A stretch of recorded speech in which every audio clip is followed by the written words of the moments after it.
Assalamualaikum warahmatullahi wabarakatuh. Waalaikumsalam warahmatullahi wabarakatuh. Bismillahirrahmanirrahim. Alhamdulillahi rabbil alamin. Wassalatu wassalamu ala ashrafil anbiya'i wal mursalin, Sayyidina wa maulana Muhammadin wa ala alihi wa ashabihil mujahidin at-tahirin. Amma ba'du, subhanaka la ilma lana illa ma 'allamtana innaka antal alimul hakim. La hawla wa la quwwata illa billahil aliyyil azim. Saudara-saudara kaum muslimin, terutama adik-adik para remaja dan pemuda yang saya cintai, apabila seseorang akan membangun rumah, tentu saja dia akan mengadakan beberapa pilihan. Sejak dari memilih lokasi di mana rumah itu akan didirikan, sampai kepada menentukan bahan-bahan kualitas yang akan dipakainya, sampai kemudian kepada wujud dan bentuk rumah yang akan ditinggalinya. Demikianlah bahwa untuk membangun sebuah rumah yang hanya untuk menaungi kehidupan di dunia ini, kita mengadakan berbagai macam pilihan. Apalagi kalau kita akan membangun sebuah rumah tangga yang kita harapkan tidak hanya akan menaungi kehidupan di dunia ini, tidak hanya untuk kepentingan kita saja, tetapi juga untuk kepentingan anak cucu kita di belakang hari, termasuk sampai kepada hari akhirat nanti. Oleh karena itu, pada pertemuan kali ini, saya hanya ingin khusus berbicara kepada adik-adik remaja dan para pemuda, bagaimana sebaiknya memilih jodoh menurut ajaran agama Islam. Dalam Al-Quran, Allah subhanahu wa ta'ala menjelaskan, Zuyyina linnasi hubbus syahawati minan nisa, bahwa manusia apapun jenisnya, asal dia bernama manusia, dihiasi dengan perasaan cinta kepada perempuan. Jadi sejak dahulunya secara fitrah, laki-laki senang kepada perempuan, sebagaimana perempuan pun senang kepada laki-laki. Dihiasi rasa cinta ini dalam kehidupan manusia, dan oleh karena adanya rasa cinta, berkembanglah segala macam persoalan, sehingga seorang ahli cinta pernah berkata, cinta adalah 5 huruf yang membuat persoalan tidak akan pernah selesai. 5 huruf yang membuat persoalan tidak akan pernah selesai-selesai. Tetapi dalam kehidupan sehari-hari sering kita saksikan bahwa cinta ini bisa mendorong, memberikan motivasi yang baik, dan cinta ini pun bisa juga memberikan dorongan yang tidak baik. Oleh karenanya, apabila cinta itu ibarat setetes embun yang jatuh di bumi yang subur, akan tumbuhlah di atasnya aneka ragam bunga-bungaan yang harum semerbak, indah mewangi, sedap dipandang orang, menebarkan rasa aman, damai, sentosa, dan begitu selanjutnya. Tapi jika cinta itu jatuh di hati yang gersang dan tandus, tidak ada yang akan dapat tumbuh di sana selain sirih memanjat batu, kuning daunnya, lemah gagangnya, maka cinta yang semacam itu tidak akan memberikan dorongan positif kepada seseorang di dalam kehidupannya. Maka lebih dahulu kita akan membicarakan cinta dalam artian yang positif ini, untuk nanti sampai kepada perempuan yang bagaimana yang harus kita cintai, atau laki-laki yang bagaimana yang harus dicintai oleh seorang perempuan. Saudara hadirin yang saya hormati, cinta dalam artian yang positif, pertama, dia selalu mendatangkan keindahan.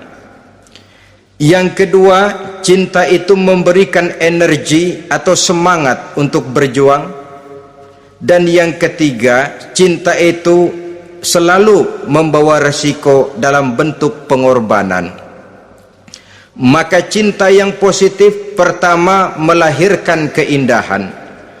Disinilah orang memerlukan filter atau saringan, sebab keindahan yang didasarkan karena cinta itu merupakan satu keindahan yang relatif saja. Boleh jadi karena indah orang jadi cinta, boleh juga jadi karena cinta segala sesuatu terasa jadi indah. Namun bagaimanapun juga, kalau hati sudah diliputi oleh rasa cinta, segalanya akan terasa menjadi indah. Cinta itu adalah keindahan. Yang kedua, cinta itu energi, melahirkan dorongan dan semangat. Yang lemah bisa menjadi kuat, yang takut bisa menjadi berani, yang jauh jadi terasa dekat. Itu semua karena dorongan cinta. Dan dari energi ini lahirlah yang ketiga, bahwa cinta adalah pengorbanan. Sehingga orang berkata, berani bercinta artinya harus berani berkorban. Takut berkorban, jangan bercinta. Kalau cinta ini kita salurkan kepada nilai-nilai agama umpamanya, yang pertama, cinta mendatangkan keindahan. Kita cinta kepada agama, maka apapun yang diperintahkan oleh agama akan terasa menjadi indah. Solat akan terasa menjadi indah, puasa terasa menjadi indah, zakat terasa menjadi indah, jihad pun akan terasa menjadi indah. Persis kalau kita cinta kepada seorang gadis. Jika kita cinta kepada seorang gadis, apanya saja akan kelihatan menjadi indah. Jalannya terasa indah, lenggang-lenggoknya terasa indah, suaranya merdu padahal cemprengnya bukan main. Seluruhnya akan mendatangkan keindahan karena dasarnya sudah cinta. Cinta membawa kepada keindahan. Yang kedua, cinta itu melahirkan energi. Orang yang cinta kepada agama akan lahir tenaga dan semangatnya melaksanakan ibadah, melaksanakan puasa, melaksanakan zakat, melaksanakan solat, melaksanakan haji, bahkan melaksanakan jihad sekalipun. Cinta selamanya menimbulkan energi dan semangat. Sama saja dengan kita apabila jatuh cinta kepada seorang gadis, walaupun rumahnya jauh, katanya, gunung pun akan kudaki, lautan pun kuseberangi. Untuk apa itu? Untuk menemui apa yang kita cintai. Cinta selamanya melahirkan energi. Capek tidak terasa, lelah tidak terasa, semuanya tertutup oleh keindahan yang bernama cinta. Lalu yang ketiga, cinta membawa pengorbanan. Apabila kita cinta kepada agama, maka pengorbanan terhadap apapun yang diminta oleh agama, baik itu pengorbanan waktu, tenaga, pikiran, harta, bahkan pengorbanan nyawa sekalipun, kita tidak akan berat melaksanakannya karena cinta kita kepada agama yang kita anut ini. Demikian juga cinta kita kepada seorang perempuan akan membuat kita rela berkorban. Apapun yang dia minta, jangankan kita tidak mampu, jangankan kita mampu, kita tidak mampu sekalipun, kita masih berusaha untuk mampu guna memenuhi tuntutan si buah hati belahan jantung. Kadang-kadang malam minggu si doi ngajak nonton, umpamanya duit tidak ada, gajian belum, kerja enggak, timbullah inisiatif, entah sepatu kita jual ke tukang loa, entah celana mampir dulu ke tempat lain. Yang penting kita berkorban untuk memenuhi permintaan si buah hati belahan jantung. Ketika itu pengorbanan sudah tidak kita rasakan lagi. Bahkan pengorbanan yang paling pedih sekalipun, dalam gurau, dalam bercanda misalnya, dicubit kita oleh kekasih kita, pedih bukan main, terkelupas kulit, mengalir darah, bukan nangis, nyengir. malah kadang-kadang minta tambah dicubit lagi. Itulah romantikanya cinta, sanggup membuat orang berkorban, melahirkan energi dan semangat, menambah keindahan dalam kehidupan sepanjang dia dalam artian yang positif. Kalau demikian masalahnya, di dunia yang penuh dengan perbenturan nilai sekarang ini, orang sering salah jalan bagaimana memilih jodoh untuk membangun rumah tangga yang bahagia. Jangan lupa bahwa membangun rumah tangga ini bukan hanya untuk 1-2 bulan, bukan hanya untuk 1-2 tahun, bahkan bukan cuma untuk kehidupan dunia, lebih daripada itu pun untuk menunjang kebahagiaan di akhirat. Oleh karenanya, memilih jodoh bukan satu hal yang mudah, bukan satu hal yang bisa dilaksanakan sambil lalu, tetapi memerlukan penelitian, memerlukan pengamatan yang mendalam. Apa petunjuk agama tentang itu? Dengan kata lain, bagaimana seharusnya seseorang memilih jodoh dalam kehidupannya? Ini tentu saja sumbangan moral buat adik-adik remaja dan para pemuda yang lagi kebingungan memilih jodoh, atau barangkali buat bapak-bapak yang kepengen nambah lagi.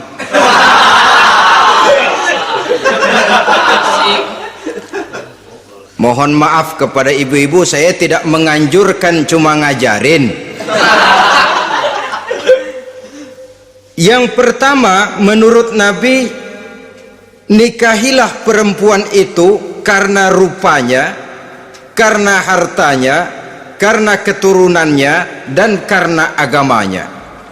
Ada 4 motif utama di sini. Pertama, memilih jodoh, lihatlah rupanya. Lagian siapa yang kepengen dapat jodoh rupanya nggak karu-karuan? Cari rupa yang cantik, indah, dan menawan. Namun jangan lupa, saya katakan di zaman di mana sering terjadi benturan nilai seperti sekarang ini, orang sulit untuk mendapatkan keaslian.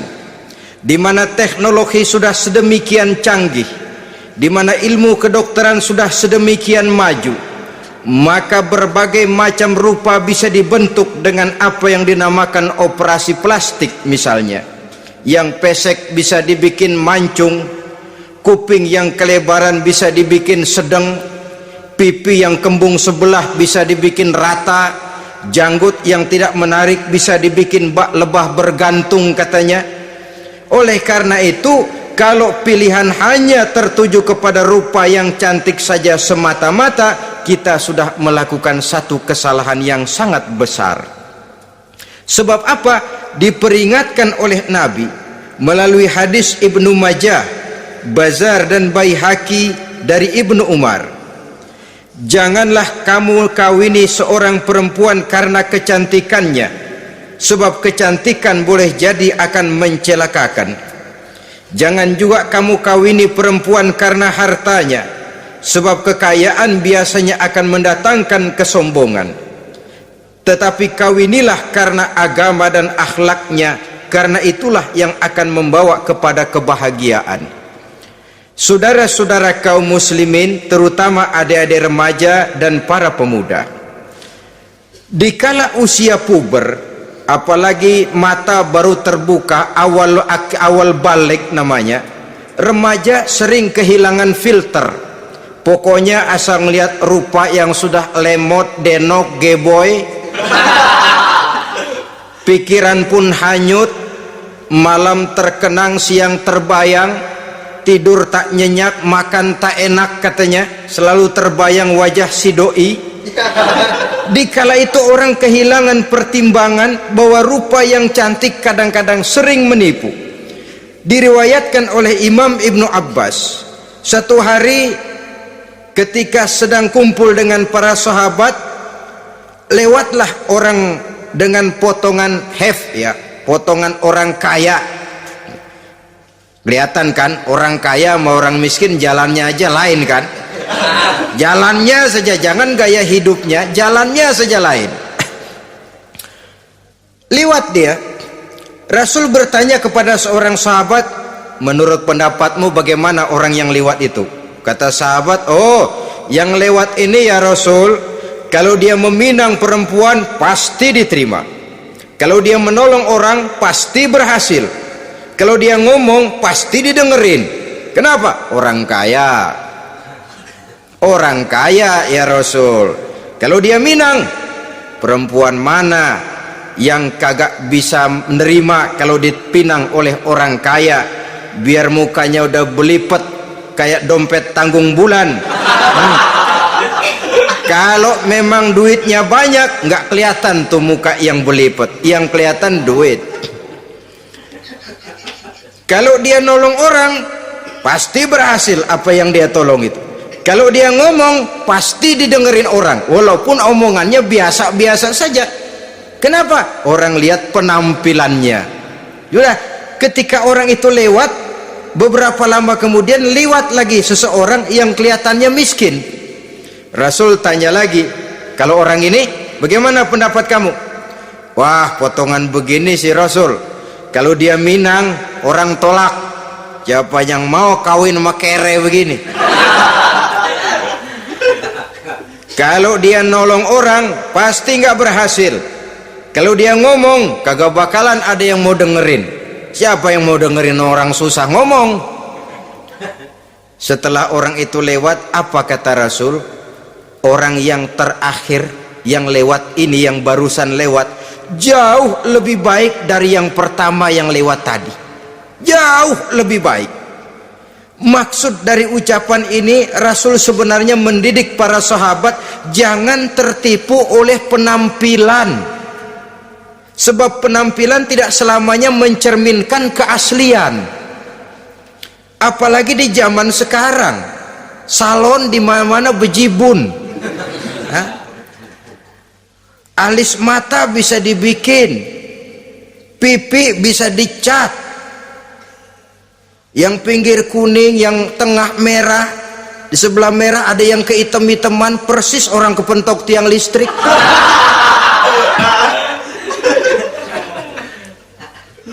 Kecantikan yang artifisial, kecantikan yang bukan alami. Karena itu silakan saja cari yang cantik, tapi jangan terpaku sampai di situ. Sebab kecantikan di samping dia mudah berubah oleh pergeseran masa dan pertukaran waktu, ternyata penampilan tidak selamanya mencerminkan keaslian. Lain hari seorang sahabat pernah mengadu, ya Rasul, ada apa? Inna imraati la turaddu yadul lamis. Ya Rasul, istri saya tidak pernah menolak tangan orang laki yang menjamahnya, mengajak salaman kepadanya. Apa jawab Rasul? Ceraiin aja. Tapi hati saya berat ya Rasul, saya cinta betul sama dia. Ya kalau hatimu berat, jaga dia baik-baik. Nah, dari riwayat ringkas ini kita ambil satu perbandingan. Memang punya istri berwajah cantik itu kadang-kadang si malakama kalau imannya tidak kuat. Si malakama, kita diemin aja, binal, makan hati, nggak aman, nggak tentram. Jangan-jangan saya berangkat ke kantor, dia ngompreng. Buah si malakama, seperti orang tadi, ya Rasul, istri saya kelihatannya sebenarnya tidak negatif, maksudnya ini cuma bersalaman, tapi terlalu ngobrol. La turaddu yadul lamis, tidak pernah menolak orang yang ngajak salaman. Ya sekedar salaman, tapi kan awalnya dari salaman. Kalau sudah salaman kan strum bisa ngederdet dari tangan situ. Kata Rasul sederhana saja, ya kalau memang begitu ceraiin. Saya nggak kuat Rasul, saya cinta betul sama dia. Kalau kau tak kuat berpisah dengan dia, jagalah dia baik-baik, ajar, didik, tanamkan rasa keagamaan di dalam hatinya. Saudara-saudara kaum muslimin, jadi rupa yang cantik tanpa didasari oleh nilai-nilai agama akan membuat seorang suami di rumah tangganya seperti si malakama, seperti berhadapan dengan buah si malakama kalau tidak diiringi dengan nilai-nilai moral yang luhur dan bekal agama yang tangguh. akan pergi jauh dari rumah rasanya tidak aman, sedangkan di rumah saja siapa yang akan mencari nafkah? Dan begitu selanjutnya. Orang tadi jelas berhadapan dengan buah si malakama, didiamkan, makan hati. Sebab maaf, kalau seorang suami sudah tidak punya rasa cemburu terhadap istrinya, itu kan yang disebut dayus. Dan dayus itu jangankan masuk surga, bau surga saja dia tidak dapat. Tapi cemburu dalam artian bukan cemburu buta, cemburu dalam artian yang wajar. Dia cemburu, akan dikerasi, takut kalau istrinya minta cerai, sedangkan dia cintanya sudah kadung medok bener. Si malakama jadinya. Nah, ini juga satu riwayat yang memberikan gambaran kepada kita. Pilihan, silakan cari rupa yang cantik saja, cari yang cantik. Tapi kalau itu dijadikan motif utama tanpa dasar-dasar agama, saya khawatir nanti rumah tangga kita akan berhadapan dengan buah si malakama. Jadi adik-adik remaja, usaha, ikhtiar, cari yang cantik, yang kira-kira nggak membosenin, supaya kita betah tinggal di rumah, supaya kita merasa ada tempat berbagi rasa, ada tempat kita bernaung. Sebab kalau nyari bini sebini-bininya mah, ya jodoh di tangan Tuhan, kagak usah nyari juga ntar datang diri umpamanya. Iya, kalau yang datang peot. Orang harus berusaha, walaupun pada akhirnya jodoh toh memang ditentukan Allah. Kan 3 hal yang kita tidak bisa menentukan itu katanya. Maut, rezeki, jodoh. Itu yang masuk mysterious problem. Problem yang misterius. Maut misterius. Kapan kita mati kita sendiri tidak tahu. Tahun depan, 50 tahun lagi, 100 tahun lagi, tidak pernah seorang pun diberitahu. Tapi yang pasti dia bakal datang. Kapan dan di mananya kita tidak tahu. Bisa di rumah, bisa di masjid, ya alhamdulillah. Bisa di majelis taklim, syukur. Bisa di medan perang membela agama, bagus. Pasti dia akan datang. Maut, mysterious problem, sesuatu yang kita tidak tahu kapan datangnya. Rezeki gitu juga, sehingga orang sering bilang rezeki katanya kayak bayangan. Kita uber-uber dia lari, kita diam dia mah diam. Setengah mati kita uber-uber, emang ukuran segitu, segitu aja. Begitu kita nggak ngapa-ngapain, datang yang bawain rezeki. Namanya rezeki itu mysterious problem. Kadang-kadang ngobek sungsang sumbul, udah segala tanah orang kita ukur-ukurin. Udah segala ngomong sudah nggak ada yang loh, terus udah buta. Tapi memang bayangan, kalau belum rezeki ya belum. Kadang-kadang nyari kode sampai tidur di kuburan. Belepotan tanah kuburan loh. Yang aneh lagi kadang-kadang orang gila ditanyain. Allahu Akbar, ini kode-kode zaman sekarang ini sampai orang waras nanyain orang gila, itu gimana itu? Ini sudah efek yang betul-betul negatif. Sudah jelas orang gila kok ditanya. Apa kira-kira yang nanya nggak lebih gila dari yang gila itu?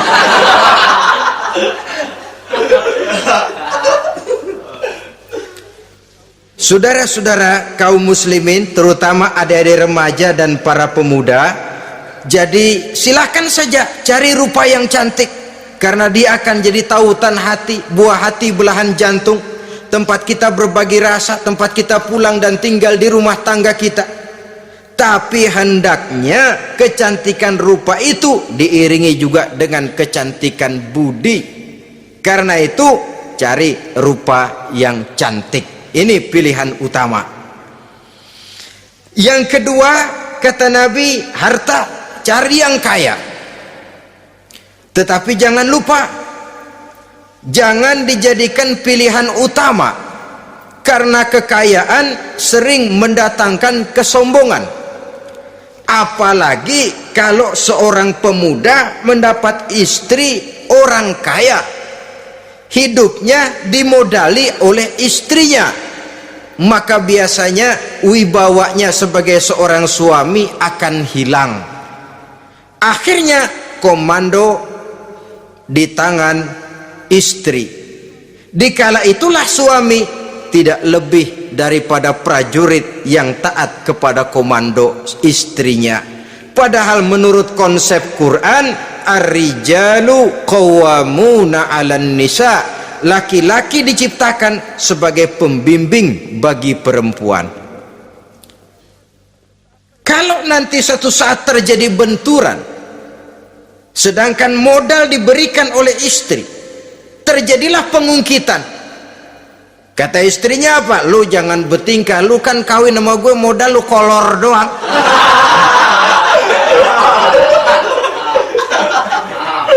Kalau sekarang bertingkah, silakan keluar rumah, bawa seperti engkau datang dulu, jangan bawa apa-apa, pergilah seperti engkau datang dulu kemari. Hilanglah wibawa seorang suami. Suami kalau udah digentak sama istri begitu, ngelempuruk kayak ayam sampar. Di mana lagi letak wibawanya? Harta sering mendatangkan kesombongan. Oleh karena itu, walaupun diperintahkan cari yang keturunan orang kaya, tapi maksudnya jangan dompleng. Sebab kepribadian seorang suami akan ditentukan oleh sifatnya sendiri. Keberadaannya ditentukan oleh karya dan perbuatannya sendiri. Itulah yang akan menampilkan kepribadian dia dalam kehidupan di masyarakat ini. Saudara-saudara kaum muslimin, terutama adik-adik remaja dan para pemuda, kan kadang-kadang di zaman sekarang kan kelas-kelas gigolo, playboy ya, nyari tante-tante kesepian, mejeng-mejeng di pinggir-pinggir jalan dengan harapan apa? Ya barter lah, tukar tambah. Nah, supaya dapat rokok, dibelikan pakaian, motor dan sebagainya. Tapi yang jelas hilang harga diri sebagai laki-laki, dan itu yang paling mahal. Kalau seorang laki-laki sudah kehilangan harga diri, apalagi yang bisa dibanggakan dalam kehidupan ini? Apa artinya naik mobil kalau kepala tertunduk ke bawah? Apa artinya jalan di tengah masyarakat kalau kita tidak bisa menengadah dengan satu kebanggaan? Hilangnya harga diri merupakan kehancuran awal dari sebuah pribadi yang untuk jangka panjang kita tidak akan bisa lagi berbuat banyak. Tanpa harta orang memang sulit untuk bahagia, tapi harta semata-mata bukan merupakan jaminan bahwa orang lantas akan bahagia. Saya barangkali harus berkata, banyak orang miskin yang kaya, tapi tidak sedikit orang kaya yang miskin. Saya ulangi ini, banyak orang miskin yang kaya, tetapi tidak sedikit orang kaya yang miskin. Nah, bagaimana pengertiannya? Orang miskin yang kaya, materinya sederhana, peralatan rumah tangganya sederhana, tapi hatinya kaya. Oleh karena hatinya kaya, jiwanya lapang. Sebaliknya, orang kaya yang miskin, di tengah kelimpahan materi yang berlimpah, segalanya serba ada, hatinya yang miskin. Kelimpahan materi tidak akan sanggup mengobati kemiskinan hatinya. Sehingga di tengah kehidupan yang serba ada, dia masih merasa kurang, maka dia tidak pernah cukup. Di tengah kemilauan dan gemerlapan serta glamornya rumah mewah, dia merasa hidup di tengah gurun pasir yang gersang dan tandus. Karena itu, biarlah miskin harta tapi kaya budi, daripada kaya harta tapi miskin budi. Lebih utama lagi kaya harta, kaya budi. Itu idealnya. Dasar pilihan ketiga sesudah rupa dan harta menurut Nabi, keluarga. Faktor keturunan sangat menentukan. Pepatah mengatakan, buah apel akan jatuh tidak terlalu jauh dari pohonnya. Biasanya kalau bapak kalong, anak kampret. bapak nyolong, anak nyopet, itu fotokopi. Saudara-saudara, sungguh pun demikian, faktor keluarga bukan merupakan yang paling dominan, karena segalanya memang bergantung kepada hidayah dari Allah Subhanahu wa ta'ala. Kalau hidayah datang, bisa saja anak maling bisa jadi kiai. Kalau hidayah datang, bisa saja anak nabi malah ikut bersama orang-orang kafir. Pada akhirnya orang mau besar atau tidak bukan dengan jalan menyempeng kepada keturunan ke orang lain, tapi ditentukan oleh kepribadian dirinya sendiri. Tidak bisa kita menjadi besar dengan menyebut kebesaran orang lain.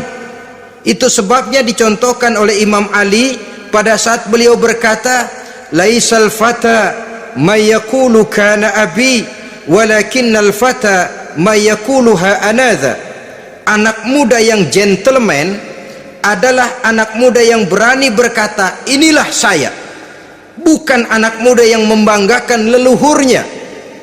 Ini kan zaman sekarang ini lagi ngetopnya lagu-lagu cengeng katanya dah.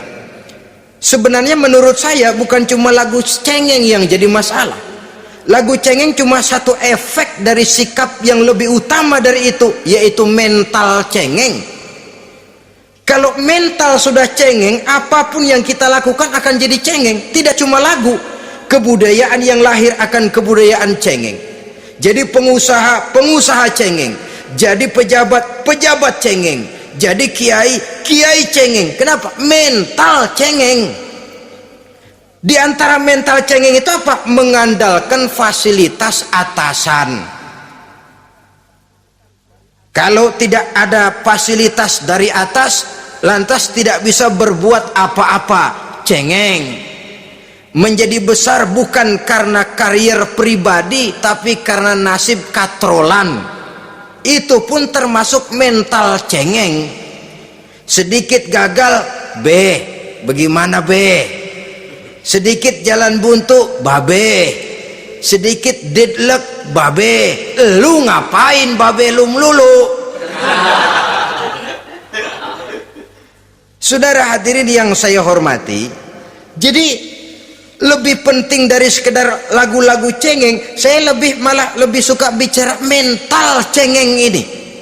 Mental yang cepat putus asa, mental yang tidak mau mengeluarkan usaha maksimal, mental yang hanya mengandalkan fasilitas, sedangkan pribadinya tidak lebih daripada pribadi sumuhun dawuh, pribadi kulo nuwun, pribadi kumaha juragan wae, pribadi oke bos, pribadi asal bapak senang. Bukankah itu semua merupakan cermin dari mental-mental yang cengeng, yang untuk jangka panjang tidak akan pernah menguntungkan daripada pembangunan bangsa dan negara yang kita cintai ini. Seseorang mau besar atau tidak bukan dengan jalan menyempeng kepada kebesaran orang lain. Bahkan Syauqi dalam sebaik syairnya yang lebih tegas mengatakan, wa syarrun nasi zu khumulin iza fakhartahum zakarul jaduda wa syarrun nasi wa khairun nasi zu syarafin qadimin aqama li nafsihi syarafan jadida. Generasi yang paling jelek adalah generasi pemalas. Kalau kelihatan orang lain lebih hebat dari dia, disebut-sebutnya kebesaran nenek moyangnya. Dia sendiri nggak punya prestasi apa-apa, kerjanya cuma ngandeli kerjanya cuma menggelayuti fasilitas orang tuanya. Tanpa itu dia tidak akan punya nilai dan harga sama sekali. Ini generasi paling jelek. Kalau orang lain kelihatan lebih hebat, dia sebut nenek moyangnya. Lo sih belum apa-apa, lo baru kopral lo. Engkong gua no, komandan Hansip. Engkongnya yang disebutin.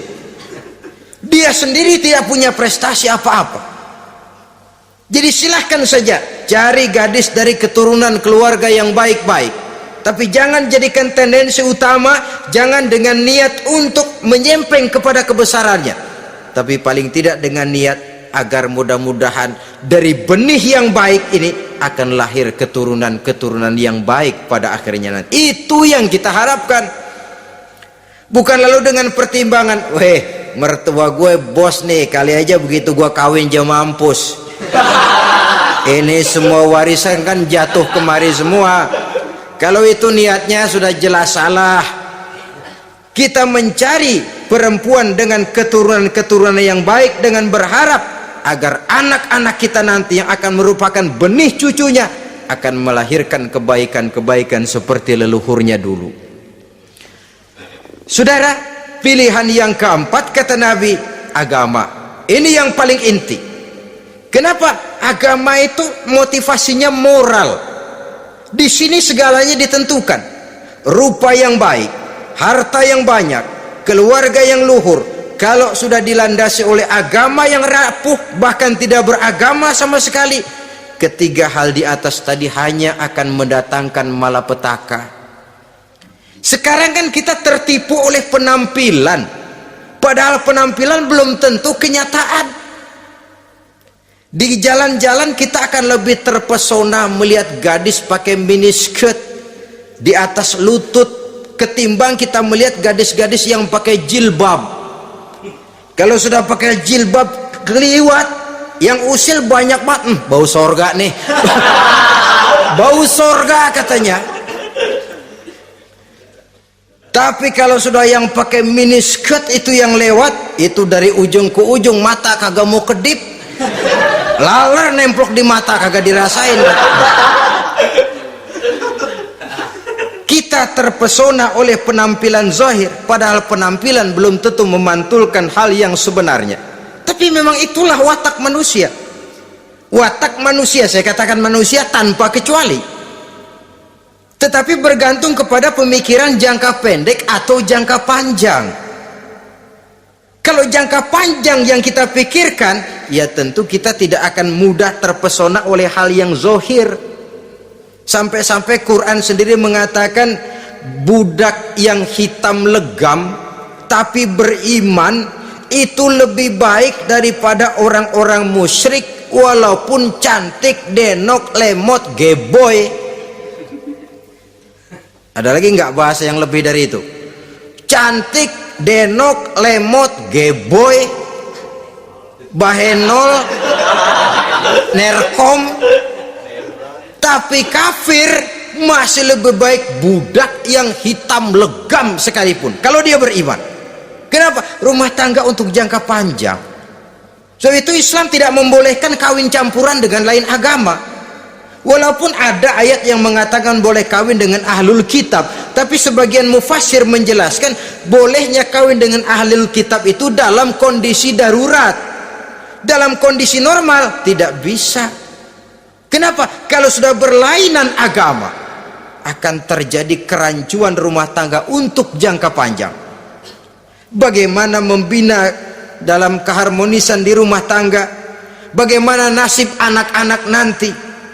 Kadang-kadang ada keluarga, kami sih keluarga modern, anak-anak kami berikan kebebasan untuk milih agama apa saja.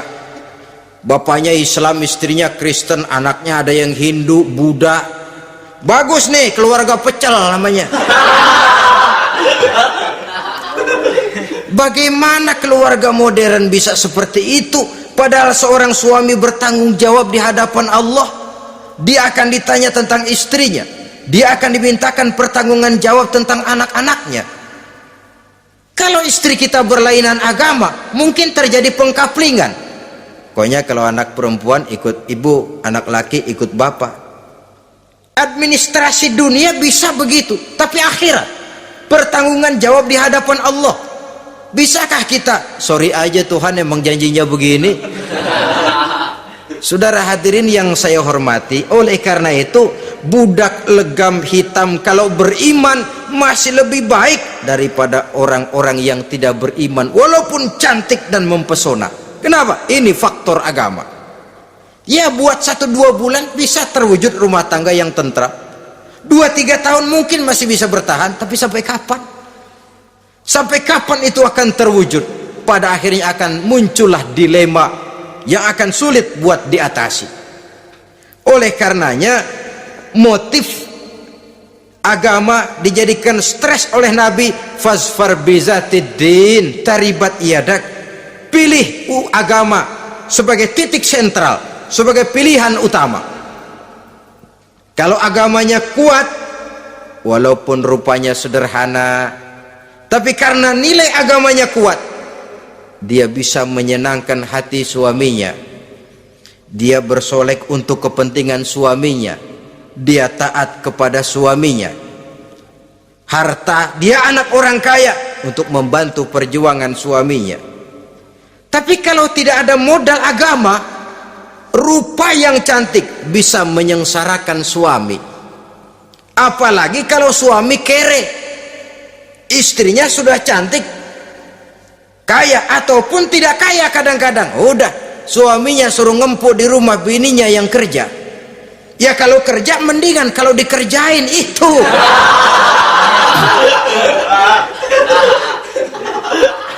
Itu yang repot.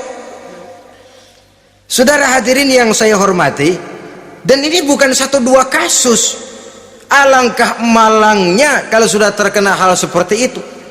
Akhirnya seperti pengaduan sahabat kepada Rasul tadi, mau diceraiin, cinta saya udah medok bener Rasul, nggak diceraiin hati saya ngebet pegel, si malakama akhirnya. Jadi oleh karenanya agama, kalau dia cantik walaupun miskin, agamanya kuat, dia bisa memelihara kehormatan diri. Dia kaya, agamanya kuat, hartanya disalurkan di jalan Allah. Karena itu agama jadikan pilihan utama. Dan ukuran agama itu bukan cuma jilbab loh. Ya kadang-kadang ada juga yang jilbabnya nggak pernah lepas, tapi kadang-kadang akhlaknya lebih binal dari yang kribo. Ada cuma sekedar kamuflase saja, itu pun penampilan, sekedar penampilan saja. Cuma dari segi aurat ya memang lebih baik dan lebih utama, dan saya kira lebih mengundang penasaran toh. Duren kalau udah dibuka kan kelihatan isinya, emang udah begitu, udah. Tapi kalau masih rapat, itu yang rasanya kita pengen buka, timbul tantangan, gue pengen tahu isinya. Rasanya juga begitu. Sama saja dengan baju, kalau dibungkus rapat di plastik, ditaruh di etalase, adanya di toko mau serba ada, tahu kita barang mahal nih, biar punya duit kita mau nawar ragu-ragu, takut nggak cukup. Tapi kalau barang sudah dibuka di jalanan, diobral di pinggir jalan, murahan 1.003 masih dicampur odol. Yang begitu sih biar nggak punya duit kita berani banget tanya, nawar, megang lagi nyemek. Berat duit nih bang. Kenapa? Barang sudah terbuka. Jadi saudara-saudara, syukur kalau keempat-empatnya ini jodoh terkumpul dalam jodoh yang saudara cari. Sudah rupanya cantik, kaya, keturunan orang baik-baik, agamanya kuat. Nah surga dunia tuh yang begitu cari. Kalau ada yang begitu saya juga mau nambahin satu lagi.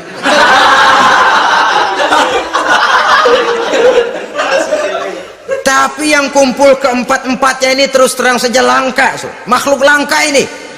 Kadang-kadang cantik, kaya, keluarganya hebat, agamanya nol, akhlaknya kayak setan. Tapi yang paling celaka kalau empat-empatnya kagak ada, rupanya jelek, melarat, bapaknya biang maling, kagak beragama lagi. Apanya yang mau dipilih? Mampus saja mendingan. Sudah nggak ada pilihan sama sekali tuh. Sudah nggak ada pilihan sama sekali. Saudara hadirin yang saya hormati, terutama adik-adik remaja. Nah, lalu apa motivasi agama dalam pembinaan ini apa? Agama ini kan memberikan contoh bahwa perempuan yang baik itu, yang kita ingin jadikan dia sebagai ideal dalam pencarian jodoh, tandanya 3. Iza ra'aitaha sarratka, kata Nabi. Kalau dipandang dia bisa menggembirakan kamu. Kan ini yang penting buat seorang suami. Kalau saudara nanti jadi suami, punya istri yang jadi partner setia mendampingi suaminya. Kalau dilihat nggak bosenin, Kenapa? Dia berdandan untuk nyenangin hati suaminya, enggak bosenin. Kan kadang-kadang ada bini kalau kita pulang demok aja fotonya.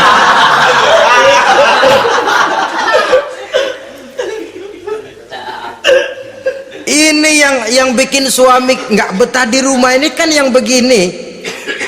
Adapun perempuan yang beragama, apabila dipandang oleh suaminya, dia pandai menyenangkan hati suaminya. Andai kata suaminya dalam kesulitan, dia tidak menambah beban kesulitan. Paling tidak dia bisa memberikan satu bantuan moral. Bantuan moral untuk mengurangi beban kesulitan daripada suaminya. Suami pulang dagang rugi, kata istrinya, romantika bang. Sekali-sekali lah, masa selamanya dagang mau untung. Besok siapa tahu untung lebih besar. Kan meringankan tuh. Kadang-kadang enggak, suami pulang dagang dari pasar panas rugi, sampai rumah bini pidato pletor. Lu dagang rugi, emang lu laki goblok.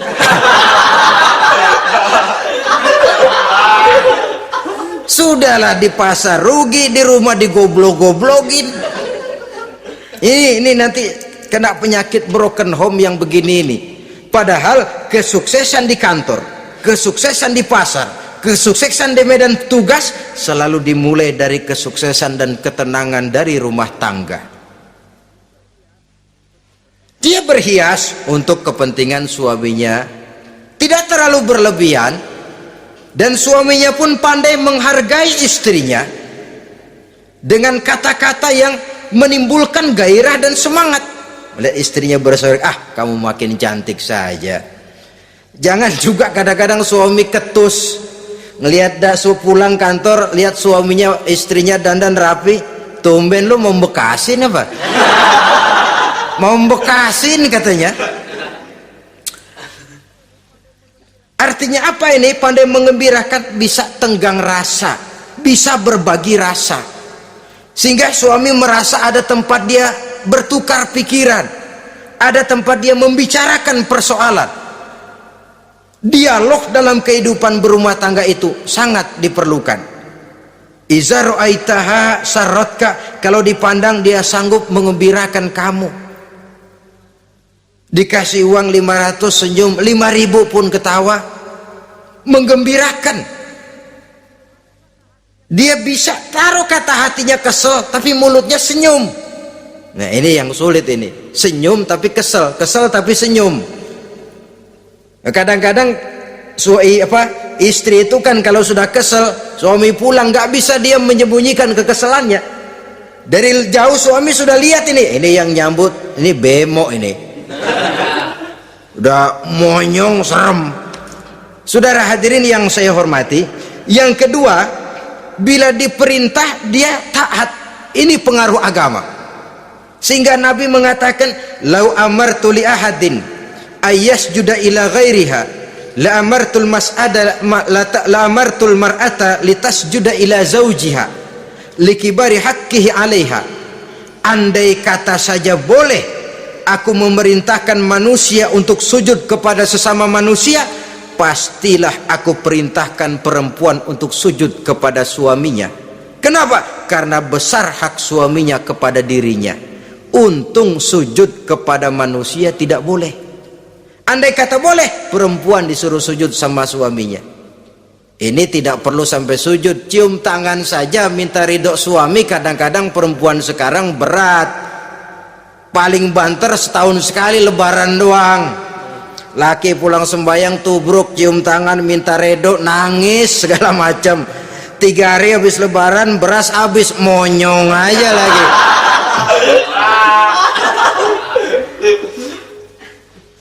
Saudara hadirin yang saya hormati, yang ketiga, akibat pengaruh agama, dia sanggup memelihara kehormatan diri dan sanggup menjaga harta suaminya. Memelihara kehormatan diri baik pada saat suaminya di rumah atau pada saat suaminya tidak ada di rumah.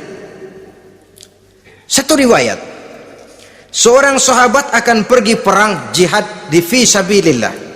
Ketika mau berangkat dia bilang kepada istrinya, saya mau berangkat perang. Kalau saya belum pulang kamu jangan keluar rumah. Baik bang. Pergi istrinya, pergi suaminya jihad. 1 minggu, 2 minggu berlalu, belum juga pulang. Satu hari datang utusan dari rumah orang tua si istri ini. Assalamualaikum bu. Waalaikumsalam. Ada apa? Ada berita kurang enak bu, orang tua ibu sakit parah, mohon tolong ditengokin. Apa kata si istri? Maaf saja, suami saya belum pulang dari medan perang, saya belum dapat izin keluar rumah kalau dia belum pulang. Tolong sampaikan maaf saya kepada orang tuanya. Pulanglah utusan tadi. Besok balik lagi. Bu, ada apa? Udah Senin Kemis, napasnya sudah sampai tenggorokan, tolong tengokin buat terakhir kalinya bu. Suami saya belum pulang, dia pesan kalau dia belum pulang saya jangan keluar rumah, saya nggak bisa tengokin orang tua saya. Salam maaf saja. Pulang utusan itu. Besok balik lagi, bagaimana? Sudah meninggal bu, mau dikubur, tengokinlah buat terakhir kalinya. Suami saya belum pulang, saya belum berani keluar rumah kalau suami saya belum pulang. Itu janji saya sama suami saya. Pulanglah utusan ini ngadu kepada Rasulullah sallallahu alaihi wasallam. Ya Rasul, ini perempuan kelewatan benar. Dari orang tuanya sakit sampai sekarat, sampai mati, sampai dikuburin dia nggak nengokin. Memangnya kenapa? Suaminya katanya pergi jihad dan suaminya tidak mengizinkan dia keluar rumah kalau si suami belum pulang. Apa jawab Rasul? Marahkah beliau? Tidak, beliau senyum. Apa katanya? Dosa orang tua yang meninggal ini telah diampuni oleh Allah karena dia punya anak perempuan yang begitu taat kepada suaminya. Allahu Akbar. Dosa orang tua yang sudah meninggal itu diampuni oleh Allah karena dia punya anak perempuan yang begitu taat kepada suaminya. Ketaatannya kepada suaminya menyebabkan dosa orang tuanya diampuni oleh Allah Subhanahu wa ta'ala. Suami pergi jihad, orang tua sakit keras, tidak berani dia keluar rumah. Itu tandanya bisa menjaga kehormatan diri. Kalaupun satu saat suaminya manggil, bu tolong ambilin uang di dompet, dompetnya dibawa, bang ambil saja sendirilah, nanti salah ambil lagi saya. Kadang-kadang enggak, suaminya pergi mandi, dompet berantakan. Saudara hadirin yang saya hormati, ini motivasi agama. Jadi kecantikan zahir yang diimbangi dengan kecantikan batin oleh karena pengaruh agama tadi. Kalau sudah kemari, orang tidak perlu mikir-mikir operasi plastik, bikin yang pesek jadi mancung supaya orang tertarik, bikin belakang yang kurus jadi menarik. Tidak, orang tidak perlu lagi pakai susuk-susukan, dipasang di bibir supaya kalau senyum orang gempor, supaya kalau ngomong orang percaya, dipakai di kuping supaya macam-macam. Tidak perlu lagi pakai jompa-jampe, pelet-peletan supaya kalau diludahin orang ngikut. Nggak perlu lagi. Kenapa? Cinta itu nature, sesuatu yang alamiah, yang tidak bisa dipaksakan. Dia kudrati, karunia dari Allah. Tidak bisa cinta dipaksakan. Kalaupun bisa, dengan ilmu pelet, oh saudara bisa membuat orang jatuh cinta, ya 2-3 hari, 4-50 hari. Kesananya apa yang akan terjadi? Kelanggengan tidak akan pernah terwujudkan. Kenapa? Keterpaksaan yang akan timbul. Dalam kondisi semacam itu, rumah tangga tidak akan mengalami ketenangan dan ketentraman. Jadi biarkan cinta berjalan secara alamiah, karena dia memang alamiah. Saudara-saudara, nah sekarang kalau sudah ketemu nih yang 4 tadi, rupa cantik, keturunan boleh, kaya lumayan, agama kuat, apa yang harus kita cari? Apa yang harus kita lakukan? Apa pakai pepatah anak sekarang?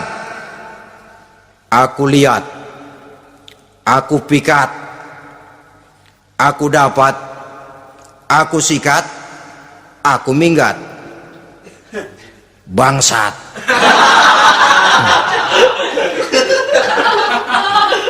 Itu kan ada moto cinta kilat begitu tuh. Cinta kilat katanya. Aku lihat, aku pikat, aku dapat, aku sikat, aku minggat. Bangsat. Atau kita harus hanyut dalam arus free love, free sex, summon living, eksperimen dulu? Tidak. Islam menganjurkan kalau memang seret, ini rasanya ini nih, mantap gue nih. Apa yang diajarkan oleh Islam selanjutnya? Meminang, saudara-saudara. Meminang adalah langkah awal untuk mengikat tali pernikahan. Diizinkan meminang, dan di dalam meminang pun diizinkan untuk melihat. Cuma kalau boleh, ya syaratnya itu waktu melihat itu jangan sampai ketahuan si perempuan yang akan kita pinang itu. Untuk apa kita meminang? Pertama, untuk yakin bahwa perempuan yang kita inginkan ini sudah kumpul syaratnya, itu tidak ada cacatnya. Yang kedua, untuk memperkuat tekad hidup berumah tangga, diperlukan meminang. Adapun adat itu berbeda, tapi bahwa konsep meminang itu dalam Islam ada, itu jelas. Ya kalau mesti bawa pisang raja, pakai roti buaya, pakai martabak segede ban mobil truk segala macam, itu adat saja ya. Tapi yang real meminang itu ada dalam Islam. Nah, bagaimana adab meminang? Setelah kita tahu anak ini cantiknya ya, keturunan baik ya, kekayaannya lumayan, agamanya kuat, pinanglah dia. Caranya boleh lihat langsung kalau bisa tanpa setahu si perempuan. Dan batas yang boleh dilihat itu muka dan tangan, itu saja.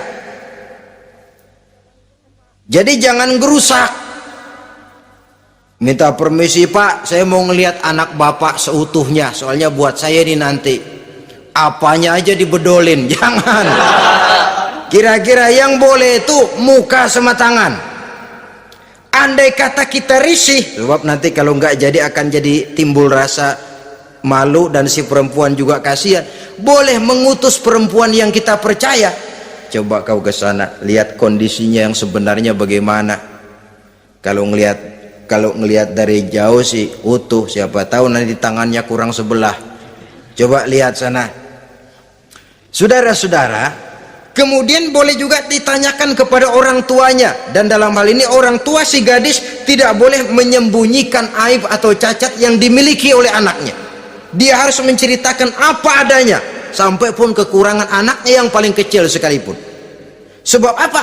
Jangan sampai istilah pepatah beli kucing dalam karung. Kedengeran suaranya doang meong-meong, begitu dibuka tuh kucing gempor sebelah kakinya nggak ada. Kan tentu kita tidak kepengen kecewa di belakang hari. Itulah perlunya meminang sebagai jembatan untuk menuju kepada pernikahan. Nah, dengan demikian kalau sudah usaha meminang ini dilaksanakan, jangan merasa sudah setengah resmi. Ini yang kadang-kadang jadi penyakit. Malah sesudah meminang harus masing-masing lebih menjaga diri, menjaga kehormatan, menjaga pergaulan. Kenapa? Agar saat memasuki jenjang pernikahan nanti merupakan jenjang yang sangat ditunggu-tunggu. Ada rasa keinginan tahu. Kalau tidak, ya udah biasa, nggak giroh lagi ngadepin perkawinan. Kenapa? Kemarin-kemarin gue udah cobain. Hilang gairah lagi. Sebab itu kalau sudah meminang jangan merasa sudah setengah halal. Udah minang ini Kadang-kadang orang tua juga konyol, sudah dipinang diumbar, lu bawa kemana keda lu udah pinang. Padahal meminang itu cuma langkah awal, sedangkan selanjutnya harus lebih berusaha menjaga kehormatan diri sampai pada saat nanti pelaksanaan pernikahan. Nah, saudara-saudara, terutama adik-adik remaja dan para pemuda, walaupun agak sekilas memang karena terbatasnya waktu pada pertemuan ini, mudah-mudahan bisa memberikan gambaran yang sepintas tentang bagaimana sebaiknya kita memilih jodoh di dalam membina rumah tangga yang bahagia. Semoga ada manfaatnya. Terima kasih atas segala perhatian. Mohon maaf atas segala kekurangan. Usikum wa nafsi bitaqwallah. Wassalamualaikum warahmatullahi wabarakatuh. Waalaikumsalam warahmatullahi wabarakatuh.